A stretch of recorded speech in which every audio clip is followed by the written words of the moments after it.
안녕하세요. 여에스터입니다. 오늘은 영양제를 현명하게 선택하는 방법에 대해서 말씀드릴까 해요. 단순히 영양제의 라벨만 보고 제품을 선택하시는 것도 안 된다라는 거죠. 쉽게 말해 라벨에 속지 말라라는 겁니다. 왜냐하면 어떤 두 개의 제품을 봤는데 비타민의 종류도 똑같아요. 그리고 함량도 똑같아요. 그러면 이 A라는 제품과 B라는 제품이 같은 영양제일까요? 그렇지 않습니다. 어쩌면 전혀 다른 영양제일 수도 있다라는 거죠. 저는 여러 가지 영양제를 여러 회사에 제조 의뢰를 많이 맡기는데요. 제가 어떤 제조회사의 영양제를 만들게 맡길 때 항상 제가 보는 첫 번째가 있습니다. 자, 영양제를 고르는 제 기준 첫 번째가 똑같은데요. 그 오너의, CEO의 철학과 마인드를 보라라는 거죠. 예를 들면 내가 운영하는, 내가 경영하는 회사의 순이익을 높이기 위해서는 당연하죠. 값싼 원료를 이용을 하는 게 가장 좋겠죠. 그리고 적은 비용을 들여서 더 많은 개수의 영양제를 만들면 좋겠죠. 그런데 예를 들면 내가 토마토 케첩을 만드는 회사의 주인인데 이 토마토 케첩의 원료를 값싸게 하기 위해서 어디 가면 값싼 토마토 구할 수 있을까요? 유기농으로 재배한 토마토 비싸거든요. 어디가 제일 쌀 것 같으세요? 예를 들면 원전 사고가 있었던 곳의 주위에서 나오는 채소는 엄청 싸겠죠. 여러분들 기억하실지 모르지만 굉장히 오래된 그 체르노빌 원전 사고가 있었을 때 그 주위에 있는 값싼 채소를 가지고 여러 가지 식품을 만들었던 그런 부도덕한 회사도 있었다는 거죠. 그래서 저는 어떤 영양제를 선택을 하거나 아니면 제가 어떤 제조회사에 맡길 때 그 회사의 오너의 마인드를 항상 봅니다. 그러니까 전통, 역사, 철학이 있고 그리고 제법 브랜드가 좀 큰 회사를 선택하는 것이 현명하지 않을까 싶어요. 예를 들면 오메가3도 굉장히 이 제조 공정에 따라서 효과가 완전히 달라지는데 여러분들 제가 꼭 어디라고 얘기는 하지 않겠지만 어디에 가면은 몇 배가량의 오메가3가 한 1, 2만 원에 구입을 할 수 있는 게 있잖아요. 생선에서 오메가를 추출할 때 오메가를 엄청 많이 만들면 어떻게 하면 될까요? 생선을 막 지글지글 고온에 끓이면 기름이 쫙 빠져서 엄청 많은 양의 오메가를 만들 수 있잖아요. 만약에 내가 저온으로 추출하고 굉장히 깨끗한 공정 과정을 거치려면 실제로 마지막에 나오는 오메가의 양은 그렇게 많지 않다라는 거죠. 그래서 영양제를 선택하실 때는 단순히 라벨만 비교하는 게 아니라 그 회사의 오너가 가진 마인드, CEO의 마인드를 보시는 게 굉장히 중요할 것 같아요. 자, 두 번째 영양제를 선택하는 기준은요. 사람을 대상으로 한 임상 연구 논문이 있는지를 확인하는 것이 좋습니다.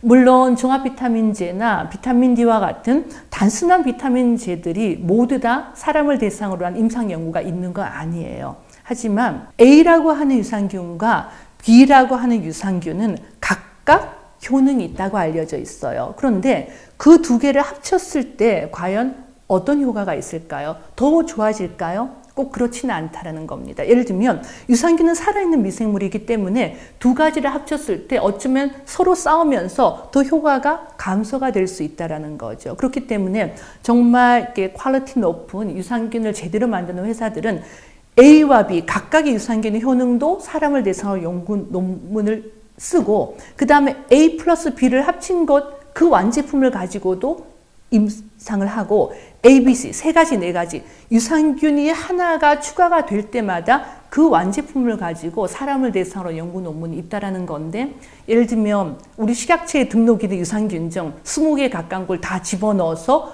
내 제품 나도 몰라 하면서 그냥 종류만 많은 유산균제들을 선택하는 건 현명한 선택이 아니다라고 하는 걸 말씀드리고 싶어요. 마지막으로 세 번째, 나 이 도저도 너무 복잡해. 내가 CEO의 마인드를 어떻게 알고 내가 임상 논문이 있는지 그 회사에서 얘기 안 해주면 내가 어떻게 알아? 그런 고민이 있으신 분들은 전문가의 추천을 한번 들어보라는 얘기를 많이 드리고 싶어요. 아직 우리나라는 약사분들은 굉장히 영양제에서 많이 알지만 의사 선생님들은 사실 한국에 계신 분들이 영양제에 대해서 많이 아는 편은 아니에요. 하지만 미국이나 유럽이나 호주 같은 경우에는 의사나 약사 혹은 의사나 약사가 아니어도 그 헬스 프랙티셔너라 그래서 헬스 프로페셔널 그러니까 어떤 건강에 있어서 전문가들이 컨센서스 어떤 동의를 하고 어떤 잡지에서 평가를 하고 그러니까 의학 잡지 아니면 영양 잡지에서 평가를 하는 그런 기준들이 있습니다. 예를 들면 미국 같은 경우에는 그 뉴트리션 비즈니스 저널이라 그래서 그 굉장히 영양에 대해서 많은 전문가들이 모여서 이 제품은 100점 만점 몇 점, 이 제품은 100점 만점 몇 점. 예를 들면 종합비타민제 같은 경우도 100점 만점에 0점짜리부터 95점, 96점짜리가 있거든요. 그런 전문기관의 평가를 참고를 하시거나 아니면 믿을 만한 소비자단체, 예를 들면 그 컨슈머랩이라고 하는 곳은 어떤 회사나 이런 압력을 다 벗어나서 정말 전문가들과 소비자들이 오직 소비자의 건강만을 위해서 그 제품을 객관적으로 평가하고 어떤 제품을 평가하는지를 전문 회사들이 알리지 않으면서 나오는 리포트들이 많이 있거든요. 그런 컨슈머랩이나 MBJ 같은 뉴트리션 비즈니스 저널 같은 결과를 이용을 하시는 것도 좋은 영양제를 선택하는 방법이 아니지 않을까 싶습니다. 자, 오늘 에스더 팁은 홍익걸 씨, 저희 남편이요 이렇게 해야 된다고 얘기를 해서 남편이 원하는 대로 했는데 이거 제 스타일은 아니거든요. 저는 다음 에스더 팁부터는요 디테일이 있는 쫀쫀한 프랙티컬한 실제로 도움이 되는 내용을 많이 알려드리도록 하겠어요. 오늘은 에스더 팁이지만 홍익걸 박사님 스타일로 한번 해봤습니다. 영태 PD 마음에 안 들죠? 괜찮아요. 그래요. 그러면 잘 지내시고 저는 다음 주 화요일 날 에스더스에서 뵐게요. 나 홍 박사님 시킨 거하고 완전히 달라졌는데 어떡하면 좋지? 영태 PD가 책임져 줄 거지? 네. 에스더 TV니까. 에스더 TV, 에스더 마음. 이제 내 마음대로 할게. 이제 기분 좋다. 네. 오케이. 그러니까 한 번만 더. 나 잘하고 싶어서 괜찮죠? 처음부터. 네. 큐.